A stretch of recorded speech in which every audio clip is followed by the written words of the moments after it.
Oke, kita lanjutkan. Tadi sudah nomor 1 sampai nomor 10, sekarang kita lanjutkan nomor 11 sampai nomor 20. Itu ya, langsung saja. Ini nomor 11.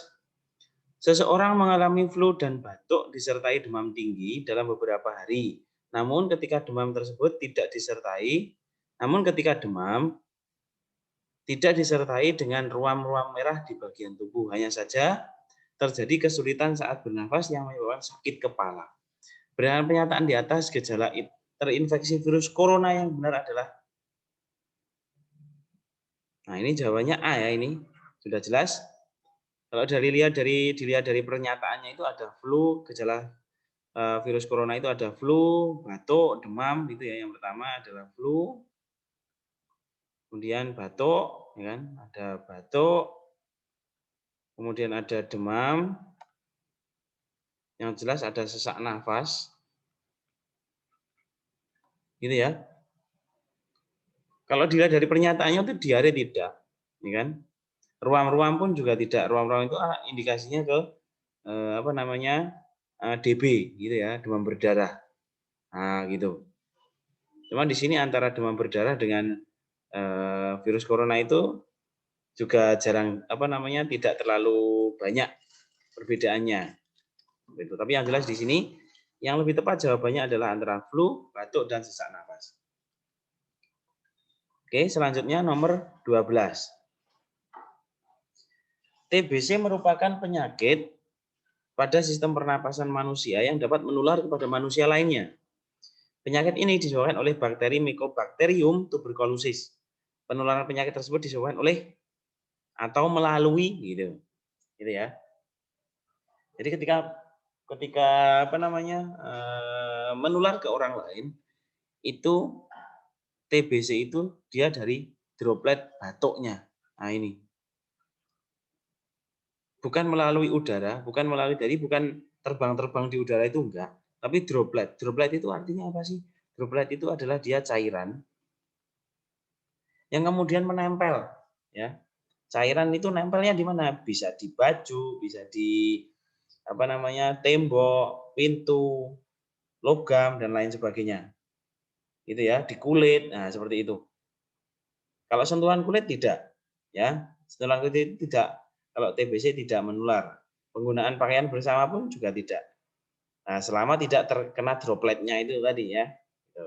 Tapi yang jelas yang pertama, faktor utama ketika penularan itu adalah adanya droplet. Gitu. Oke ya. Lanjut saja nomor 13.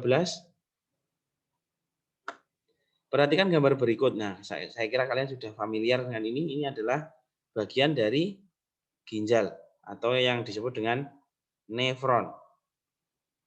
Gitu ya. Nefron pada ginjal. Bagian yang berperan dalam proses pembentukan urin primer. Oke, kalian masih ingat harusnya ya. Proses pembentukan urin itu yang pertama adalah filtrasi. Filtrasi itu apa artinya?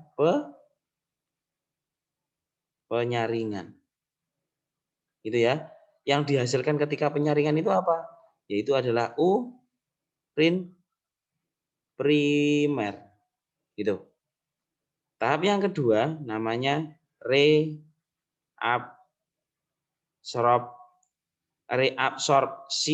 Nah, gitu, reabsorpsi. Gitu ya. Itu apa artinya? Penyerapan kembali. Yang dihasilkan apa? Urin sekunder. Itu. Kemudian yang ketiga apa tahap yang ketiga? Yang disebut dengan augmentasi. Gitu ya. Augmentasi itu apa? Dia istilahnya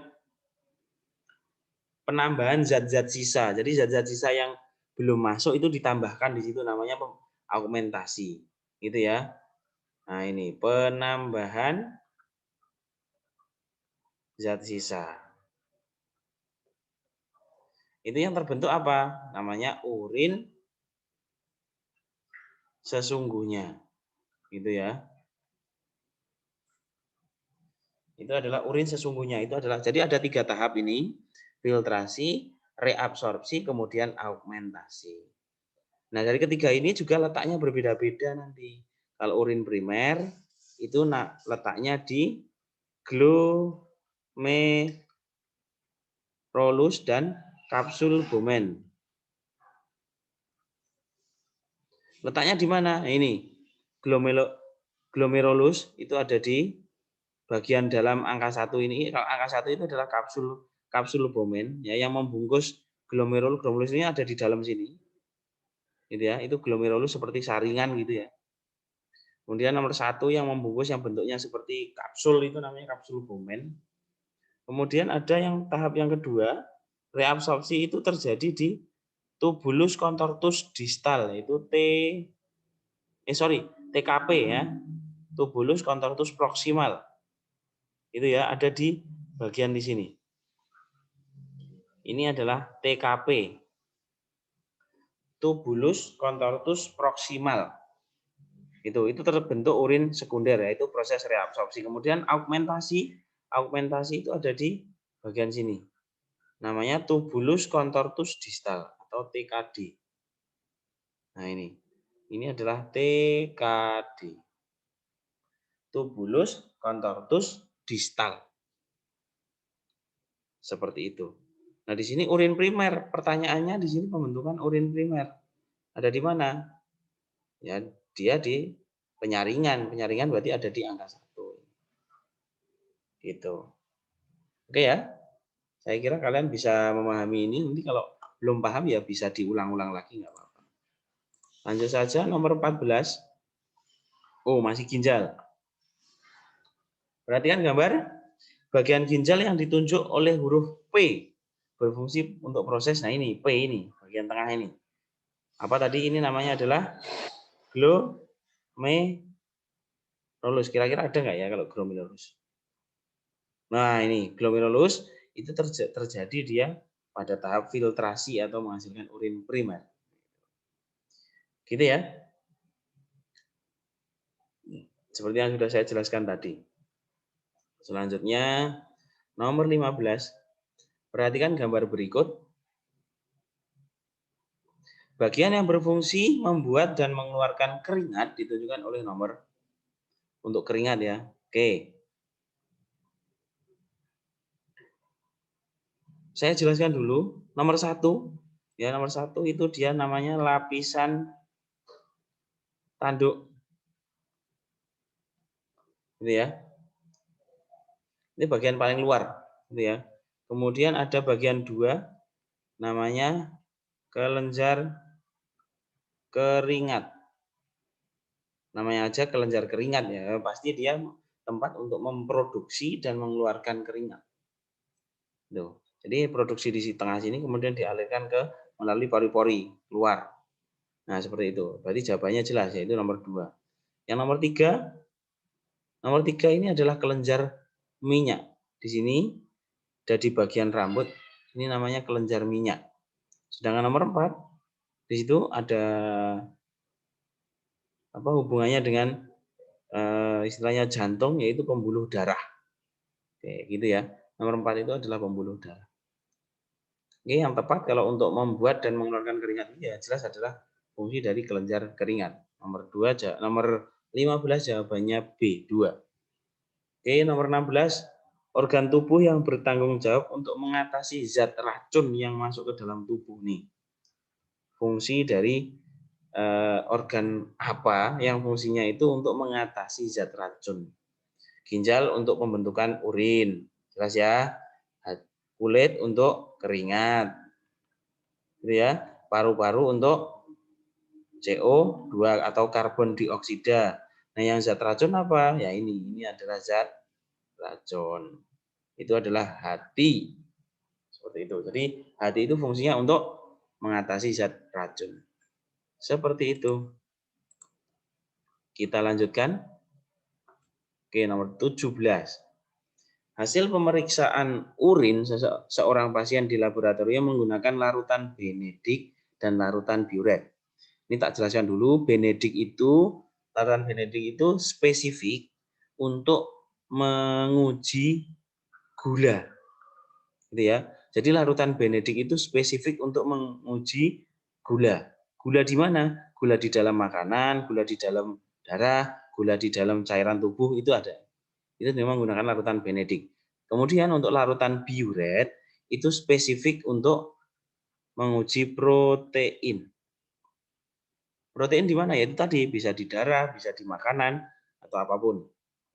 Itu ya, kalau dia ada proteinnya dia nanti akan terjadi perubahan warna. Oke, perubahan warnanya bagaimana? Nah, ini.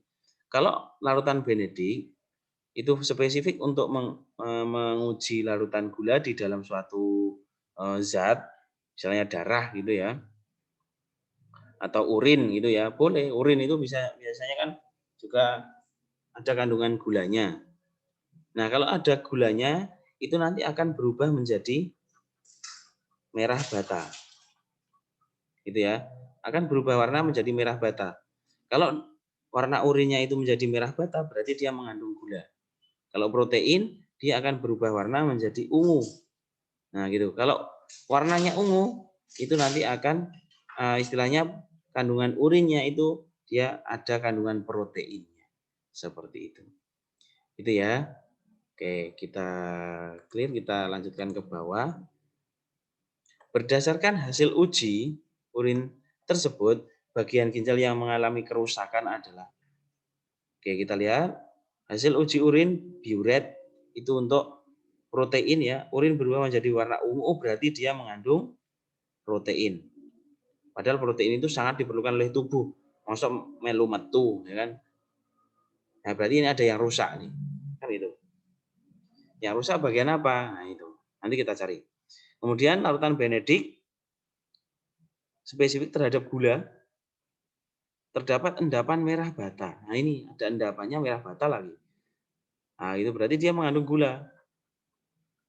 Gitu. Ya, jadi berarti mengandung gula, manis. Gitu ya. Nah, kita lihat kalau tadi terjadi ada kandungan protein itu terjadi pada saat filtrasi.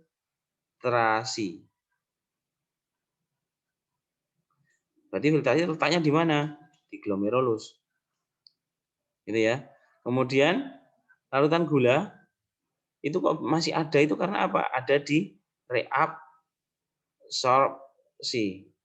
Itu pada tahap yang kedua yaitu berarti berada di tubulus contortus proximal ini. Berarti jawabannya adalah yang D. Seperti itu. Gitu ya. Oke, nomor 18. Bila kadar gula dalam urin itu 1,5%, kemungkinan orang tersebut menderita glukosa. Berarti ada gula di dalam urinnya. Maka dia menderita penyakit diabetes mellitus. Gitu ya. Diabetes mellitus itu adalah kencing manis. Gitu. Maka jawabannya adalah yang B. Seperti itu. Kita lanjutkan. Nah, ini nomor 19 nih, hubungannya dengan getaran.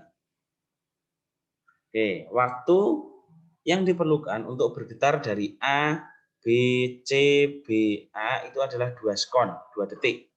Dengan jarak AC-nya itu 6 cm. AC, berarti ini ke sini itu 6 cm. Frekuensi dan amplitudo yang ditanya adalah F dan A, amplitudo. Oke, kita lihat ya. Di sini tadi saya jelaskan dulu ya, sambil mengingat. N itu adalah jumlah getaran. Kalau N sama dengan 1, berarti jumlah getarannya itu sama dengan 1. Berarti intinya itu 1 getaran. Kan gitu. 1 getaran itu dari mana? Kalau kita mulai dari titik A, itu dia akan bergerak ke titik B, ke titik C, kembali lagi ke B, kembali lagi ke A. Dari A kembali ke A lagi, itu 1 getaran.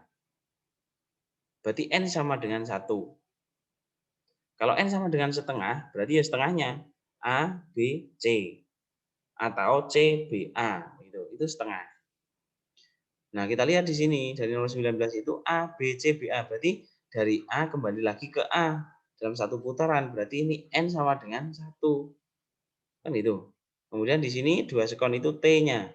Padahal di sini frekuensi yang ditanya frekuensi itu memiliki persamaan rumus F sama dengan N dibagi T. N-nya itu 1, T-nya dibagi 2. Berarti setengah, berarti 0,5 Hz. Ketemu deh. 0,5 Hz berarti antara A sama B. Yang C salah sama D. Nah, sekarang kita lihat di sini. Amplitudo. Amplitudo itu adalah simpangan terjauh.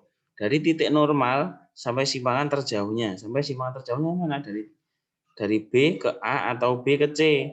Kalau jaraknya 6 cm itu dari A ke C, berarti kan setengahnya. Setengah dari AC. Ya kan? Setengah dari AC berapa? 3 cm. Maka jawaban yang tepat adalah yang seperti itu. Itu ya. Oke, nomor 20. Oke, hampir sama nih dengan nomor 19 tadi. Perhatikan gambar berikut. Sebuah bandul ditarik ke samping sehingga bandul bergerak bolak-balik. Jika jarak K sampai M, nah ini K sampai M itu 20 cm, dan bandul melakukan 10 kali getaran dalam waktu 5 sekon. Berarti 10 kali getaran itu berarti N-nya sama dengan 10, T-nya sama dengan 5. Sudah jelas. Maka frekuensi getaran, periode getaran, amplitudo bandul secara berturut-turut adalah, nah ini sudah jelas ya, tadi ini setengahnya, berarti amplitudonya itu 10 cm. Berarti jawabannya antara ini sama ini. Nah, ini jelas salah. Oke ya. Kemudian ditanya lagi adalah frekuensi. Masih ingat tadi, F itu rumusnya N per T. N-nya 10, T-nya 5. Berarti 10 per 5, 2 Hz. 2 Hz. Oh, berarti yang ini jawabannya. Periode itu rumusnya simbolnya T besar, rumusnya T per N kebalikannya. Berarti di sini 5 dibagi 10. Berarti di sini 0,5 sekon. Oke. Periode itu 0,5 sekon. Maka jawaban yang tepat adalah yang B. Seperti itu.